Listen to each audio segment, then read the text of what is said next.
go. So, guys, it's a penalty shootout in the semi-final of the World Cup between England and Germany. Half the nation is watching and waiting for your commentary on this tense moment. What was going through your head? Oh, dear me. I'd be just as excited as everybody else in the country, basically. It's a very, very good question, and it's a hard one to answer because you kind of just go with the moment, and that's what commentary is.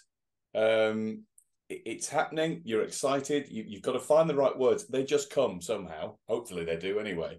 And the question, actually, there's a follow-on question to that because it's such a tense moment. It's a question I'm asked, and I'm actually glad Josh hasn't asked it because everybody asks it, and it's quite a basic one. But people basically always ask me, "How do you not swear in such moments?" And you just don't. I got asked it only yesterday, but the point is, you just don't. Yeah. Autopilot takes over, and you just do the job. And I have to say, they are the most gripping moments that you can do as a commentator. Penalty shootouts, World Cups, European Championships, FA Cup finals, things like that. They really are. You long for those moments to come around. Wow. Let's go back to the very beginning. What was your relationship like with sport growing up? You know, who were your heroes? When was it you realised that not only sport but sports broadcasting was something that interested you? I grew up in a sporting family. My dad was a PE teacher and a qualified coach in various sports. That was actually before I came along. By the time I came along, he'd retired from that sort of thing and was teaching subjects such as maths and history and things like that. But we had, as a result, we had access to a lot of sporting equipment, which was very, very lucky for us. And our house backed onto a playing field. So dawn till dusk, we were playing football in the winter, autumn and spring. We were playing cricket in the summer, a bit of tennis when Wimbledon was on. Whatever was on, we would do. Me and all my friends, we were hooked on basically all sports. And I think I still am a frustrated player. I think I would have wanted to be a footballer or a cricketer or a golfer, but I was never anywhere near good enough in any of them. So it's the next best job in the world that I've got. The sports broadcasting thing, in my recollection, that came along once the penny dropped that I wasn't going to be able to play it. My parents used to tell a different story because with us backing onto a playing field, our local team would play on there and it was a pretty good standard. And my bedroom was right behind the goal. And apparently, I don't really remember this, but apparently from a very young age, I used to sit in the bedroom window and commentate on the game as though, for example, our local team, Osbaldwick, played in black and white stripes. So to me, that was Newcastle United. And I looked at the numbers, and the number 7 would have been Kevin Keegan, and the number 9 at the time would have been Chris Waddle, and things like that. And number 8, Peter Beardsley. And I would commentate on the game as though it was Newcastle against somebody. And looking at depending on what kit the opposition was in. So it's maybe an inbuilt thing and you don't realise it. And as regards passion for sports broadcasting, well, that's just grown and grown as I've done it. I think it started with, I don't know if you guys will remember this, I think you're both too young, but Grandstand on a Saturday afternoon. Yeah, Josh gets it. I remember. Yeah, it was, and I still mourn the loss of Grandstand because on Grandstand you got all sports in one hit, all the way through from 12 o'clock Football Focus kicked the programme off, all the way through to 5:30. And you got a taste of everything. And as a result, I had a really good knowledge of pretty much all sports and an interest in most sports.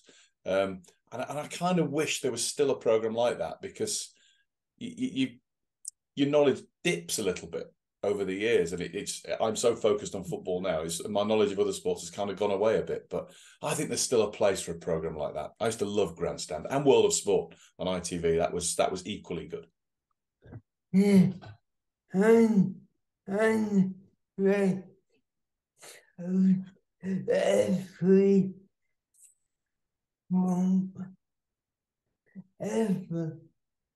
Every sport, every single one.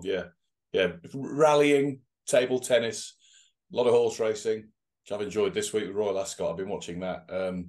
Yeah, pretty much everything. And I think my knowledge of 80s and 90s sport is probably still better than my knowledge of sport today. So in 1999, you joined ITV covering everything from the Champions League to the Premier League, following the broadcaster winning a 5-year deal to show the highlights on the short-lived Premiership. In your opinion, why was this successful with the TV audience, and what are the main differences between the BBC's and ITV's approach to football coverage? But there aren't a lot of differences in actual fact. It's a long time since I worked for ITV, but I do work for other independent broadcasters as well. I'm not just at the BBC. There's not a lot of difference. There's a lot of crossover these days of presenters and commentators, including people behind the scenes, the producers, the editors, the camera operators, the sound engineers, etc. There's a lot of crossover. So there's a lot of the same people working on football broadcasts for different networks. So in actual fact, the production values and the editorial values and what have you are pretty much the same and of a really high standard across the board. So not a great deal of difference. I mean, the only obvious difference to viewers is the advertisements. But to be honest, if you're working for an independent broadcaster or whether you're working for the BBC, it's a natural thing to incorporate the breaks anyway. So no, I don't think there is too much difference, to be honest. They were fond memories actually. I learned when I was on the Premiership. Which I think was 3 seasons. Was it 3 seasons? I think it was, or maybe 4. I learned a lot. I was very sort of raw in television terms. I'd done a lot of radio. I hadn't done quite so much television. Then I'd done a little bit, but not quite so much. And it was a really good, invaluable learning curve for me, just to see how a program like that is put together. And there's no doubt it's helped me enormously in what I do on Match of the Day.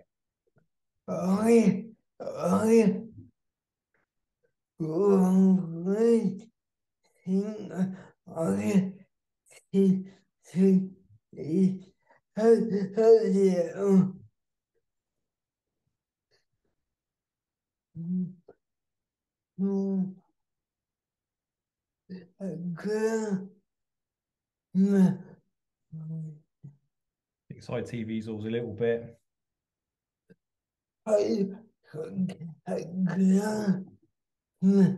glamorized. Maybe they have to chase a commercial audience, don't they? So there's the difference. Although the BBC does that to some extent as well, because they need an audience to justify the programs. So maybe a little bit, maybe it's a little bit more glitzy. I don't know. I would maybe disagree with that. I think we're pretty glitzy enough with what we do on Match of the Day as well.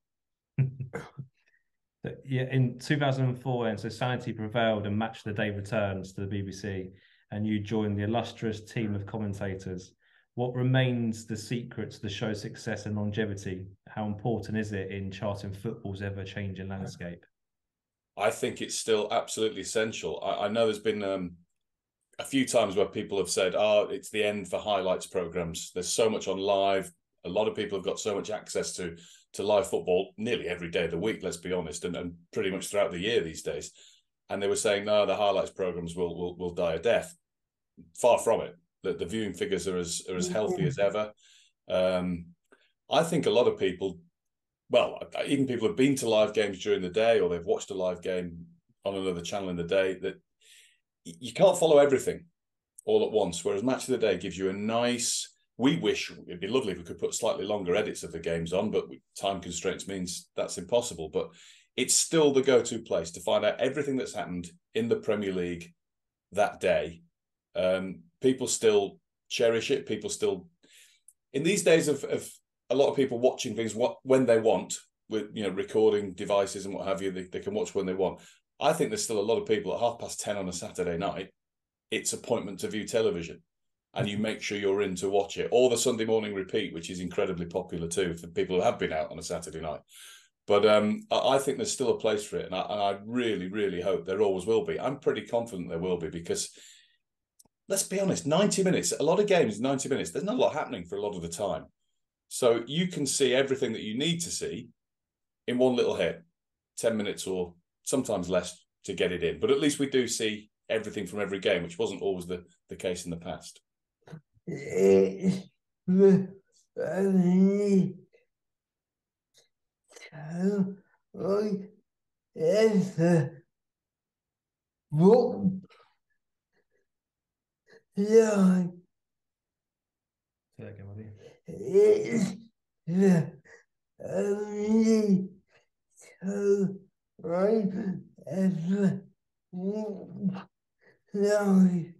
It's the only show he watches live. There you go. That proves the point, Josh. I'm the same. I'm the same. I don't miss it. Although sometimes go out of the room when my bits are on because I don't want to listen to myself too much.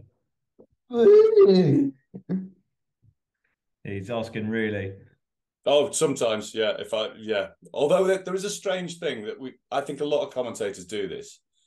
We're our own worst critics. We don't need people to tell us if we've had a stinker. People will tell us anyway. That happens. But there's a rule that I go by, and it does work all of the time. 9 times out of 10, I will be coming back from a game, and I'll be thinking, "Oh, I got that wrong. Well, I could have done that better." And then I'll watch Match of the Day on a Saturday night and think, "Actually, that was all right." The one time in 10 where I come home feeling very pleased with myself, and that was great. Oh, I got everything right today. Brilliant. I'll watch it and I'll notice loads of errors. So you could never, we think we're our own worst critics, but we're maybe not our own best judges. Yeah.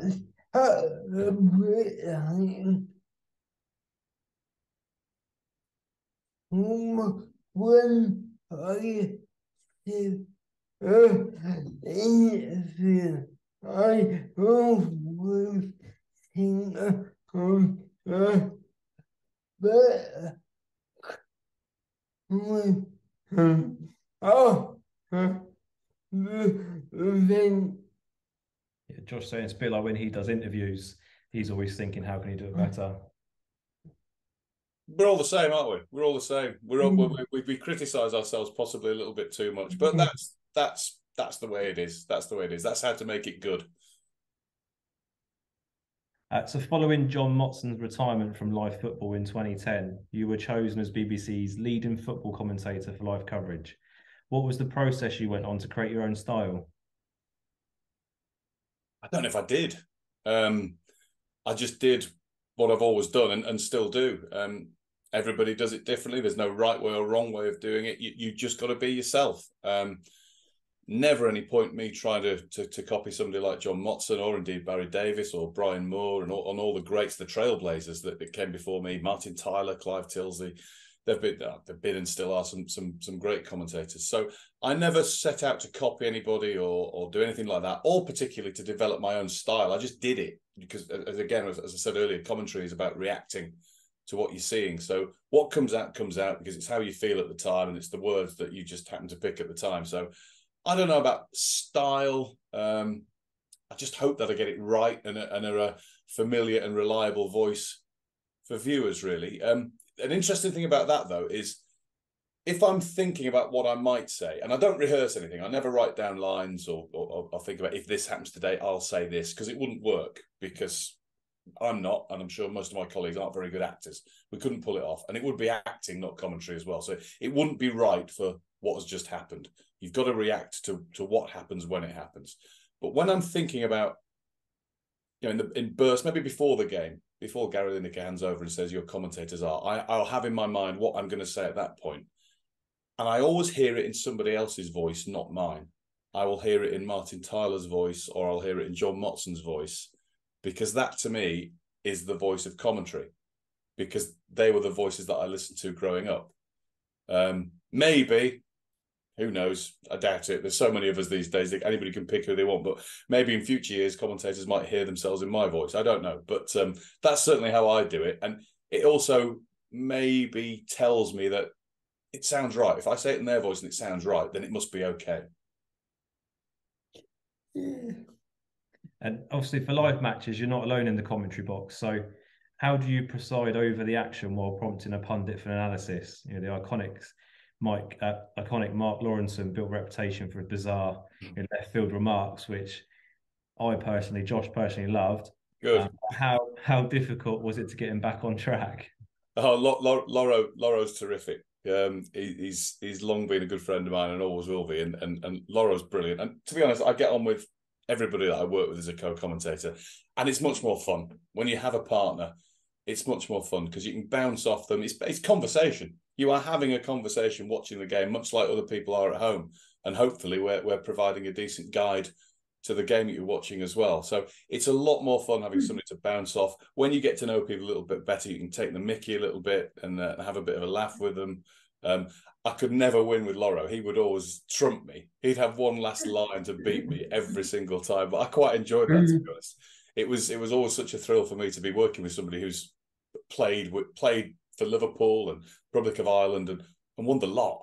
I mean, let's be honest, won the lot. European Cups, league titles, the absolute full collection. So always an honour for me to work with people like that who've done it all, seen it all, and know a lot more about the actual what's happening in the game than I ever could. I only played to a very low level, so I couldn't match them for that. Nowadays, the role of a co-commentator is highly respected, and on the BBC was Sport for Choice with the likes of Jermaine Jenas, Martin Keown, and Danny Murphy. But in your opinion, what makes a good co-commentator? Knowledge, experience. What they've got to do is bring their experience of being out there in the middle to the viewer and to me, indeed, as a commentator. I always think my job is to say what's happening. Their job is to say why it's happened. So they can bring all their experience to bear there. Enthusiasm is absolutely essential. Make it sound like we want to be there. This is a big event. You're only watching on television. I always take the view of people watching on television in an ideal world would want to be there. So it's the next best thing is watching on television. So we try and bring the game to people watching it in the pub or at home or wherever they are. And the co-com, it's all about bringing their experience to bear. If you are, the first question you asked, if you are doing an international penalty shootout, then talk to somebody who's been there taking a penalty in a really important penalty shootout and ask them just how that feels. They can bring that to you. So that's what they're there for, their expert knowledge. And hopefully we can have a bit of fun as well, because you know what, it is a game. I know it's big business and I know it's hugely important and matters to everybody, certainly does to me, but it is still essentially entertainment. It's still a game. So we can have a bit of a laugh as well. Lauro was particularly good at that. The lighter side of it. And he's saying about what did you do to bring him back round? I have to say, sometimes when it was an awful game, he would just look at me and just go, "No, this is terrible." But you know what? If it was, it was. He was absolutely right. But I'll be seeing him probably in a few weeks. I'll let him know what these questions are. I'll put them to him, Josh, and he might come back with a few better answers than I. Say, oh, yeah. Yeah. Oh. Love to get him on. I'll ask him. I'll certainly ask him. I don't know if he'll be able to do this Zoom. Technology is not his strong point. So speaking of live coverage, part of this responsibility of taking over from Motti meant that you became the voice of the FA Cup final when it returned to BBC in 2014. What sort of responsibility is it to preside over a sporting event that is draped in such history? It's the biggest honour that you could have. I've done quite a few of them now, and every time, I mean, you sort of build up the whole season. You enjoy everything that you do throughout the season. Then you get to the end and you know that's coming, and the excitement just grows and grows and grows. I love the FA Cup. I think it's still the FA Cup and the World Cup. I think are my two favourite things in the world. I just, when they come around, the excitement's off the scale. So it's always a real honour. You're mindful that maybe not as much as used to happen because of the amount of live football on television, but you are mindful that in my world, the whole of the country stops to watch it, and in various other countries as well, right around the world. So there is a lot of responsibility. But it's more than that. It's fun. It's great. It's a real honour. You're at Wembley, which is one of my favourite places on earth. So that you're there and you're in the moment, and it was great this year. I mean, to watch the first ever Manchester Derby FA Cup final was a real thrill, real privilege, and it's a good job I looked up, because I had a few notes prepared just for kickoff, and it's a good job I looked up when I did, with City scoring after 12 seconds, because that can catch you out as a commentator. Sometimes you're thinking, right, I'll get a look at my notes, I'll get myself sorted, and if you don't look up, you miss that goal flying in. Don't look down is the message. It's a tip for all commentators. Don't look down, not for more than a second. It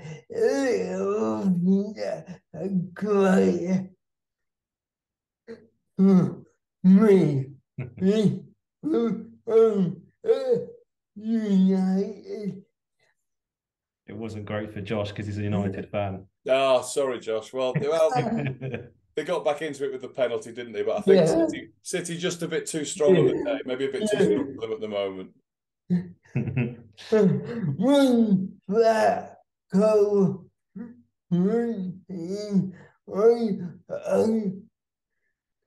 drink.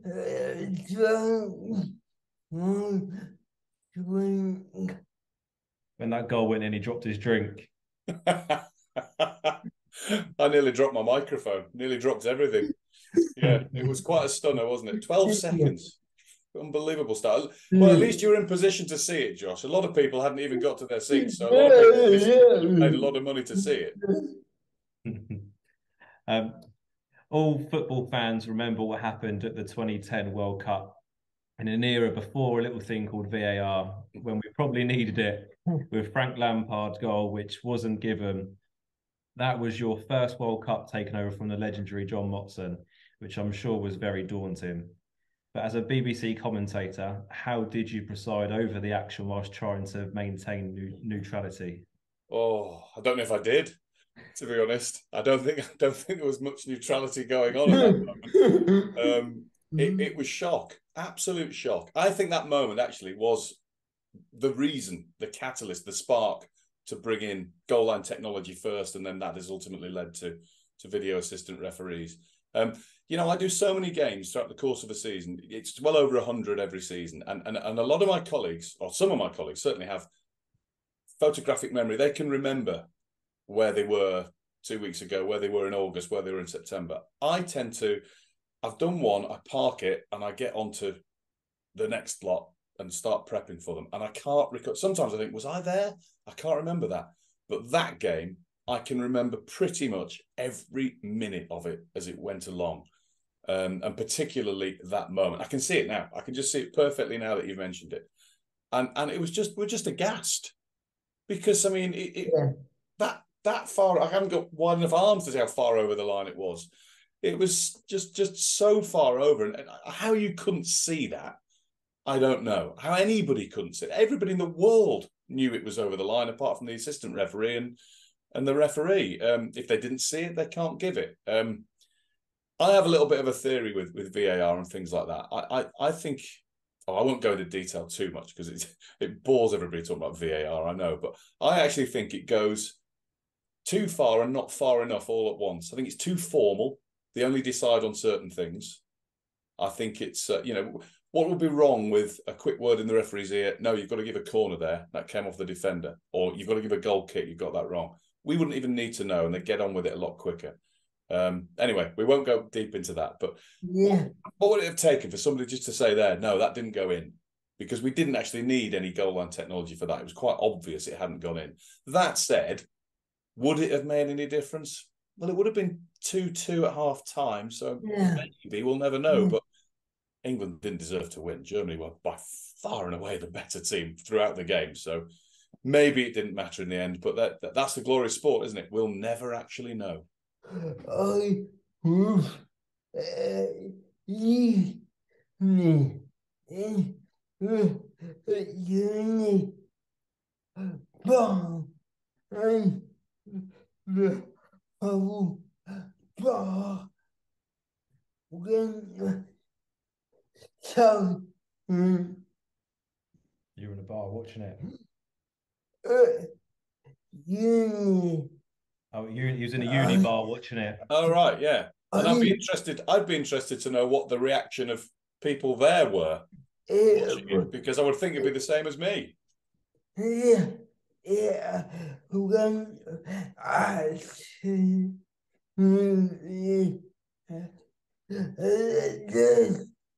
It went absolutely bonkers. yeah, and we should have been in yeah. It should have been in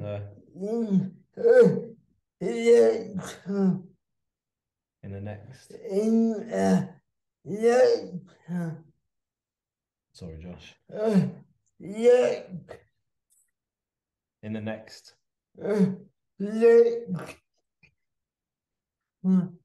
Next cut. Yeah, should have been in the uni.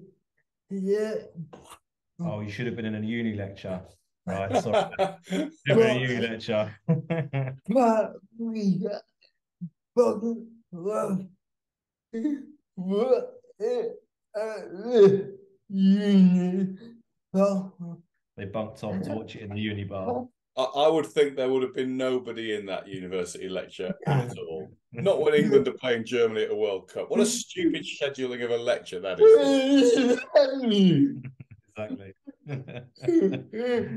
On a similar note, what effect has the inclusion of VAR had on the role of a football commentator? Yeah, that's a really good question, because it has changed how we do it a little bit. We try not to let it change how we do it, but I'll give you just one example. Is when a goal goes in, our job is just to call the goal and be as excited as anybody else and get it all right, etc. But in the back of your mind now, you always have that 1%. Do I go big on this, or is this going to be ruled out in a moment? And I think we've all had to adjust. I think at the start of VAR, we were all saying, well, it's a goal, but is it? And sort of being a bit tentative. And now I think we've gone back to just calling the goal. Doesn't matter. Call the goal. It's a goal as far as we're concerned. And then if it's ruled out later, well, you know what? Never mind sounding silly. I don't think we do sound silly, because who are we to know that it was going to be offside by, you know, a fly's wing or something like that? You know, we've got to just go with it and say what we see. But always, you are mindful though that there's going to be checks and it could go on forever. And I don't know. I'm still mixed feelings about it. I still think it needs to be in there, and it's not going anywhere, so it is in the game now. But I think it needs to be used a little bit better. Human error will still happen. That's still going to happen, whether that's the referee or the video assistant referee. There will be errors. I think it'll get better over time with experience of using it. I quite like the idea that we have two different celebrations now, in a way. You get the goal and everybody goes mad, although I can appreciate supporters' frustrations. yeah. You may be a little bit hesitant to go full on, but you go a little bit crazy, the goal goes in, and then if the goal's confirmed after a long check, you get to celebrate all over again. Or if you're on the other side and the goal's ruled out, you get your own little celebration. I quite like that when that happens, when a goal's ruled out and the away end or the home end goes potty at the goal being disallowed. We sort of have double moments of celebration. So brings an element of sort of pantomime and theatre to it, I suppose. Oh, yeah. It would be better if the referee might up. You'd think it was better if the referee was made up. Mic'd up. Mic'd up. Sorry, yeah, mic'd up. Yeah, well, maybe that might happen. I think that will be something that will come in over the next few years. I think there's a lot of pressure for it to happen. I understand the reasons why they might not want it in at the moment, but I think that will happen in time. There might have to be a lot of apologies from the broadcasters for the bad language that people hear. There'll be a lot of that would go out on air. Yeah. Obviously, in the last decade, football broadcasting has changed dramatically, with BT, Amazon, and Sky fighting for rights to show the biggest games. In your opinion, what threat does this pose to the great national moments of sport which have defined generations? As a freelance commentator, how does this affect you? Well, the more broadcasters there are in the market, the more potential working opportunities there are as a freelancer. So there are a few more places to go and be available for. So from a personal point of view, from a professional point of view, that's not a bad thing.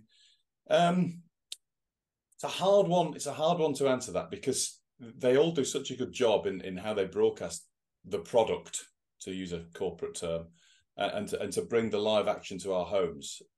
So I'm thinking, as a viewer, etc., I really enjoy it, but I do understand that there's a lot of people who can't, because they can't, they don't want to commit themselves to an expensive subscription to all these services. That's the only bit I would have a hesitation for. Is I talk to a lot of my friends and they'll say, "Oh, the game's on tonight," and then what's it on? And then it'll be on one of the channels that they don't subscribe to, and it's like, for goodness sake, there's another one there that I have to subscribe to, and you can't possibly subscribe. I don't subscribe to everything. I can't. It's too expensive, too costly, and it gets too confusing, quite honestly. So that's the only thing I don't like. I don't like the fact it's spread absolutely all over the place. Sometimes you don't even know what channel you're watching, or if you turn on, hang on, what's this on tonight? And as I said earlier, the crossover of people as well makes that a little confusing. You're hearing the same person on one channel as another, so you're not entirely sure sometimes what channel you are watching, but they all do a great job of bringing the live stuff to people. I'm hopeful that things like the FA Cup final and major internationals at major tournaments, the World Cup, the European Championships, will be preserved. It is a little, and by preserved, what I mean is they are available on free-to-air broadcasting for everybody, be that BBC, ITV, Channel 4, Channel 5, whoever it may be. But terrestrial broadcasting still has its place, and obviously everybody's able to get it. BT did a good job with the Champions League in terms of when West Ham were in the final of the European Conference League and Manchester City were in the final of the Champions League. They did make that free-to-air via their YouTube channel. Feel a bit sorry for older people who maybe don't have the help to access that and maybe don't understand how to get it. That's not ideal. But I'm hopeful that things like that and World Cups, European Championships, etc., are preserved. I know they are on a government list of protected events at the moment that must be available for all to see. I'd hope that's the case going forward, although we've got the Ashes Test Series on at the moment, and unless you are a subscriber to Sky, you can't see that live. Things like Masters Golf, that's now gone. That's not live on free-to-air TV. That's with Sky as well. So it's there are certain things that you can't see. Maybe the list is going to get smaller of protected events. Wimbledon's still on the list. I think the Grand National and the Derby are still on the list. I don't want to see the list squeezed too much. We need to have a wide thing. Going back to where we started, I'd love to see so much protected that we still had the opportunity for a program like Grandstand, although it'd probably be too costly to put on these days. But I'd love that. The more sport accessible to people, the better. Bring back Des Lionel. Bring back Grandstand. I totally agree. Bring back Des Lionel. Yeah, well, he was the master, wasn't he? Excellent. So, in what ways does sports commentary help to provide a soundtrack to popular culture? I think it just, if you get the words right, I think people can remember the words and then they remember the moment, or maybe in the different order. But yeah, I think it can. I think it is part of it. If you're just thinking about it, you don't have access to a screen or whatever, and you think, oh, remember that moment when, let me pick one. Well, there we go. The one we're talking about, the 2010 World Cup. I think my words were, it's so far over the line. Well, I can hear myself saying that and then see the action. So these things do contribute massively. They help to form your memories, as long as you get them right and say the right words, that is, yeah. And if you watch, I'll tell you what I like, at the end of World Cups, at the end of the FA Cup final, what have you, and the BBC and ITV always do like a montage of, the best bits over the last few weeks. And they're always beautifully done. They're so creative. And the bits of commentary that they put in at the right time just to highlight the particular moments really work if they pick the right bits, and they always do. So they really work. And I think there are a lot of people who get quite sniffy about it and say they hate all commentators. We all talk rubbish. We all talk too much. I probably am doing now. And we don't want them. I'd rather just have an option where I can mute the commentary and watch the game. I don't know if you've ever done that. I think I've done it once or twice. It's not the same. It's not the same. Even if you don't like the commentary that you're listening to, you've still got, imagine sitting at home on your own and you're watching it. You can even shout back at the commentator if you like and have a go at them. Have a go at him or her. But it's not the same just watching it just with crowd noise. It's just not, to me, it doesn't work. I think you do need a little bit of narrative. We had the example, didn't we, a few weeks ago, when there was a bit of a fuss at the BBC and there was no match of the day for a weekend. And they put on a programme with just the goals and just the crowd noise and no commentary. And it was a farce because you have no context to any of the goals. It was just a collection of ball going in net. There was no context, no description, nothing. Quite good for us commentators, actually. It made us possibly have a little bit more worth. Although there were still some people who said it was better, but it wasn't. They're wrong.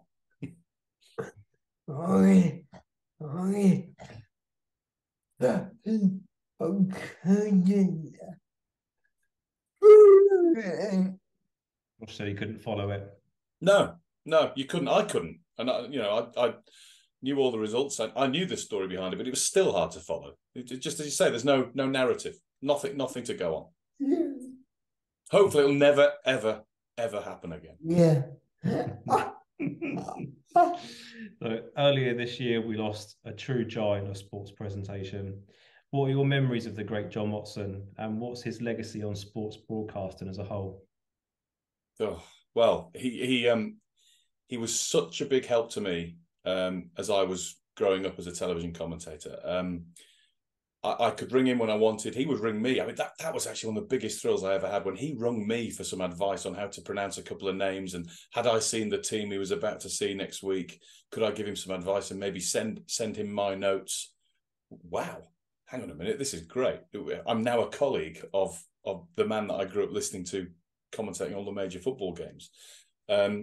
So yeah, he was, and I will include Brian Moore and Barry Davis in this as well, and there are others besides, but the voices that I grew up listening to, they were the trailblazers, and Motti was one of the ultimate ones, who basically showed us how it's done. The right words at the right time, the big words for the big occasion, still understated, mind you, never over the top, never too much, he was the ultimate football enthusiast. He just devoured the game, every bit of it. And I think back to when England beat Germany 5-1. It's not clever, it's not contrived, it's not poetry or anything like that, but just simply, this is getting better and better and better. And what he was doing was conveying what everybody at home was thinking. I bet people at home were saying the exact words, and it does. That's what you're doing. If you're a commentator, you're mirroring what people at home are thinking a lot of the time. I mean that is, England games a little bit different, and Scotland games, and Wales games, and Ireland games. You can be not biased, but you can make it a little bit clear that you possibly do have an interest in who wins this one. If they concede a penalty and it is a penalty, you can't say it was never a penalty or anything like that. That'd be ridiculous. But you can make it clear that you want your home nation to win. Yeah. And Motti was great at that. He was a massive England fan. And that is what we want. Josh said that's what we want. Good, yeah. Well, that's why he was such a good commentator. He kind of instinctively knew what sort of thing people at home wanted to hear. So looking back at your career, what's your proudest achievement? Still doing it, I think. Probably in an era of increased competition, still being able to do it. It's probably the longevity. That'd probably be the biggest achievement so far. World Cups, commentating on World Cup finals. I've been lucky enough now to do 5, and for the BBC, I've done the last 4 in a row. I think I've been told in the past nobody ever did. Not even Motti did 5 in a row. So fingers crossed, touch wood, everything that USA, Mexico, Canada in 3 years' time, I can maybe do that, but there's a lot to happen before then. A lot of competition, a lot of good people around. So I'm not expecting it at all, but fingers crossed I can. But yeah, the World Cup final. I think any FA Cup final, any World Cup final is, you have to pinch yourself every single time. And I get a little bit emotional thinking about the World Cup finals, because every one that I've done, I sort of take a deep breath and think, I can't believe I'm even here, let alone about to do this job to so many millions of people. It's and the next tournament I do will be particularly bittersweet for me, because I don't know if you remember, if you watched the FA Cup final, we lost my floor manager, Matt Wayne, who was one of my best friends, and he sadly passed away recently, and it'll be so strange for me next summer to do a tournament without him by my side, because he was always my producer for all the commentaries that I did. And every tournament from 2008, 2005, the Women's European Championships, in fact, he was there with me, and he was always my travel companion, organised everything for me. And it's going to be very, very strange for me in Germany next summer at the European Championships, because he was great guy. Yeah. And so what's next for Guy Mowbray? Another season on the way, and it'll be here before we know it, because there's never any break, is there, nowadays? We finished. In fact, we hadn't even finished this season, and the fixtures were out for the next one. So I'm already planning for the opening day of next season. In fact, while I was waiting to talk to you two guys this morning, this is a bit sad for the 25th of June, but I was already starting to do a bit of prep for my opening game in August, because I thought, you know what, let's get a bit out of the way and get the skeleton in place. It never ends, all this preparation. You just keep doing it. It's like permanent homework, permanent revision for an exam, but fun revision. It's a fun thing to do. So that's next. Another season of European football, Premier League football, the FA Cup, and then next summer a European Championships in Germany at the end of it. So that's exciting. I've got a couple of other things on the go as well. One of which I can't say too much about, but I'm very excited about. That'll be September time. That'll come out, but that's something else that which is a little bit like commentary, but a little bit different. But it's that I can't say too much about that. But I'm very excited about that as well. So there's a few things going on, and the new season will be here before we know it.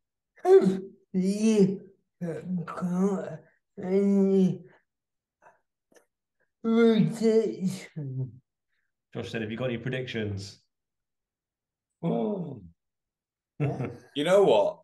That's naughty, that, Josh, because we always get bitten for these, because if I say one team's going to do well and they don't, people use it as a stick to beat me with. And the same with if I say somebody's going to go down and they don't, it's even worse. So I try and not make predictions. If I could make predictions, I wouldn't bother working. I'd just put loads of bets on the money.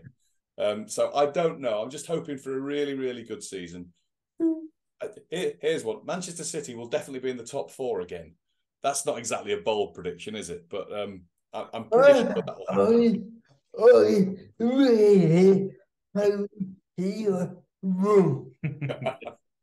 Well, a United fan would say that, and I wouldn't expect anything different. You got any other questions you want to ask, mate? No? Yeah, thank you very much for your time. No problem, guys. Really nice to talk to you both.